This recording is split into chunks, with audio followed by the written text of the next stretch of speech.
ang lahat ng tao na gusto ng peaceful life, madalas sila po yung dumaan sa pinaka-chaotic na life. Kung ano man ang pinagdadaanan mo ngayon, okay lang yan. Tandaan mo, mas malalim, mas masakit, mas grabe pinagdaanan mo. Congratulations kasi mas mataas at mas lalong napakaganda ng magiging kwento mo.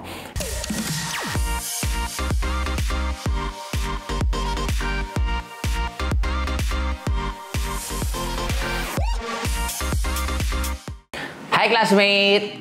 Alam ko, miss nyo na po ako. And syempre ako din, miss ko na po kayo. And humingi po talaga ako ng pasensya kasi hindi pa po natin nasusunod yung medyo mag-consistent po akong vlogging kasi may mga prioritize lang po ako kasi di ba naalala nyo, classmate, yung mga goals na sabi ko magkaroon po kayo ng dream board, and actually po ako may goal po talaga ako within this year na talagang gusto ko pong ma-achieve.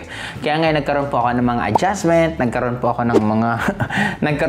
ng mga changes na ginagawa right now, and actually binalik ko na nga po ulit, nagkakaroon po kami ng book reading.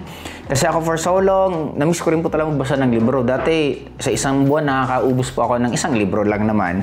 And ngayon, binalik ko at ang maganda po dito kasi sinasama ko na po yung mga ibang leaders ko na habang nagbabasa po kami ng libro, iba-ibang libro po kami, then after magbasa, we are exchanging ideas, ano yung mga natutunan namin sa librong yon. And tapos may black na child. So, kumbaga yung black na child, ano siya, parang naglilimos sa profession, sa trabaho, pero pag uwi sa bahay, may problema pala sa family, depressed pala yung anak. Pero financially, okay naman silang lahat. Tapos bakit may problema sila ng personal? O kaya naman, ang tataas ng position, pero pag yung mga empleyado, hindi, ano yan, mahigpit yun sa ano, yung mga ganyan-ganyan. May mga sinasabi na gano'n. Ibig sabihin pala, may kinalaman kasi yung inside out. And syempre, nagbibigay din po ako ng mga insights ko. And kaya itong binabasa ko po ngayon is Pareto Principle. Actually, medyo may idea na po ako dito. Gusto ko lang ma-refresh din ng konti about dito na ang pinakabuhay po natin, classmate, parang ganito. Kung mapapansin nyo, 80% ng ginagamit mo, parang sa isang damit mo, sa dami mong damit, halos 20% lang dun ang madalas mong gamitin.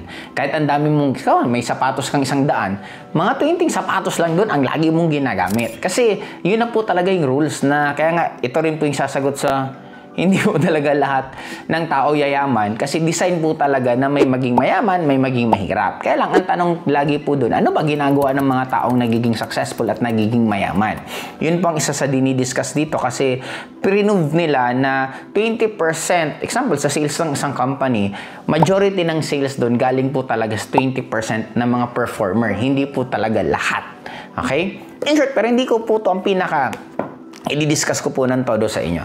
Ang pag-uusapan natin dito, classmates, simulan po natin ito para maganda to sa pagbabalik ko po sa pag-vlog na balik po tayo sa nature. Kasi ito, may tinatawag po ako palagi na ang 80-20 majority ng kinikita, parang sa amin sa pagiging top earner, malaki po ang kinikita ng 20% rather than sa kabuuan ng 80%. Kahit i-combine mo yung kinikita ng 80% na distributor, mas malaki po ang kinikita talaga ng 20%. Yun kasi yung rule sa lahat, hindi lang naman po sa industry ang ginagalawan ko sa lahat. Kumbaga, meron tayong tinatawag na top 3%. Pasensya niyo na po tong anak ko kasi gusto na rin po niya talaga daw magkaroon ng sarili. Oh, sweet. Okay, gusto daw niya magkaroon ng sarili niyang YouTube channel. Do you want to have your own YouTube channel? What are you going to do? Ngayon, balik po tayo din, classmates, sa top 3%. Now, for you to become part of the top 3%, pinakasimple lang dito, ang ano ko lang is consistency. Kasi, I got ano. Oh my God! Bye-bye! Bye-bye. Say bye-bye to them. Come. Bye-bye! Okay. Ngayon, paano ako, classmate, naging ganito na sitwasyon ko? For the simple reason na consistent po ako ng sobra. Consistent ako mag-aral, consistent akong magsipag, consistent ako nag-grow, consistent ako nag-i-improve palagi sa sarili ko. Yun ang pinaka-importante. Hindi naman importanteng maging magaling kang sobra sa simula. Kahit ikaw pa yung pinaka-kulelat. Di ba parang matutunan po tayo sa kwentong bata na yung koneho at yung turtle. Na yung turtle, nagtuloy-tuloy lang, naunahan niya pa rin yung koneho. Then, parang ganun din sa buhay na sa akin, nag-start ako, I was just nobody sa networking industry. But because of my consistency na matuto, magsipag, galingan, i-improve yung sarili ko sa mga bagay hindi ako marunong, ganito kalayo ang narating ko. Kumbaga, inabot ko yung nasa pinakal ng networker, hindi lang po dito actually sa Philippines, even sa ibang bansa. Kaya, kung meron man po ako gusto na ma-recall na if sa inyo po, if you really want to become great sa industriyang ginagalawan mo, is maging consistent ka lang po talaga. Consistent pong taon. Okay? But anyway, ito na po pag-usapan natin bago po ako matapos. Since pinag-uusapan na rin naman natin, is idudugtong ko na po na ako, nagiging basis ko lagi ng learning ko is nature. If I really want to understand what is happening to my life, what is happening to my network, what is happening sa mundong to, bumabalik pa rin po ako sa nature kasi we are all part of nature.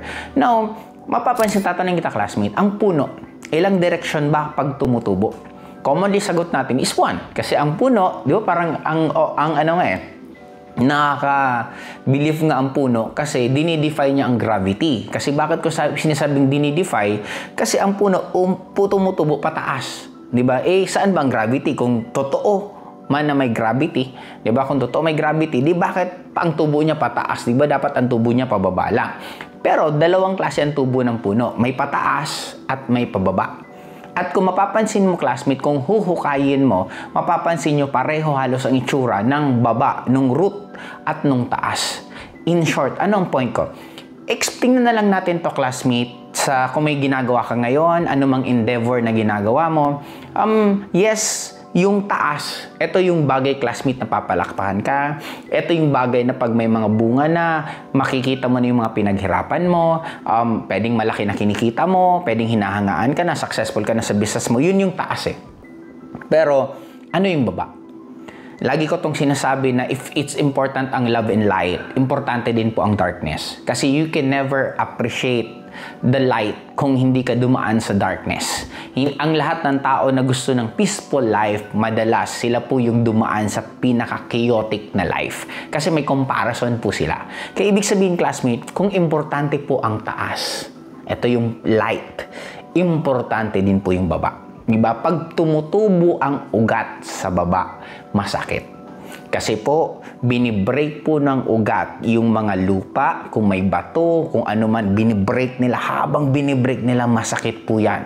Masakit na madilim. Pero habang lumalalim sila ng lumalalim, yun din ang itataas ng ibabaw mo. In short, classmate, kung ano man po pinagdadaanan mo ngayon, kung first time ka pa lang dito sa videong to, sa channel ko, congratulations. Kasi sabi ko nga palagi, malayo po mararating mo bakit ka nakaabot dito sa channel ko na ito po ang topic ko. Ibig sabihin yan, walang aksidente nangyayari sa mundong to. We are interconnected sa subatomic level mismo na lahat ng alignment at thoughts natin, we are connected. Now, ang bottom line para sa akin, gusto kong sabihin, kung ano man ang pinagdadaanan mo ngayon, okay lang yan. Tandaan mo, mas malalim, mas masakit, mas grabe pinagdaanan mo. Congratulations, kasi mas mataas at mas lalong napakaganda ng magiging kwento mo. Kasi sa buhay natin, classmate, ano lang naman yan eh, yin yang, ang mundo, kung anong ibibigay mo, yan ang ibabalik sa'yo.